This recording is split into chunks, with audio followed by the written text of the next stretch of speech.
level.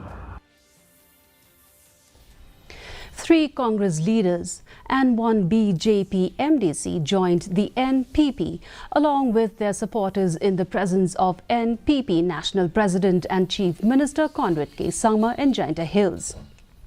The individuals include BJP MDC from Sumer, Chris Sonlang Stang, three former MLA candidates from INC, Nehemiah Tingsang, and Mokayao constituency, Daniel Dan of Joy constituency, and TMC Lasting Suchang of Mokayao.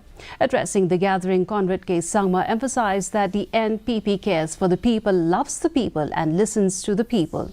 He said the party believes in keeping their ears to the ground, understanding the sentiments of the people and working based on what the people want.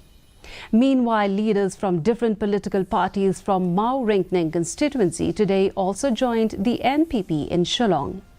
NPP spokesperson H.M. Shangpliang informed that leaders from the UDP, TMC and the Congress joined the party today, and many others have enrolled themselves as members.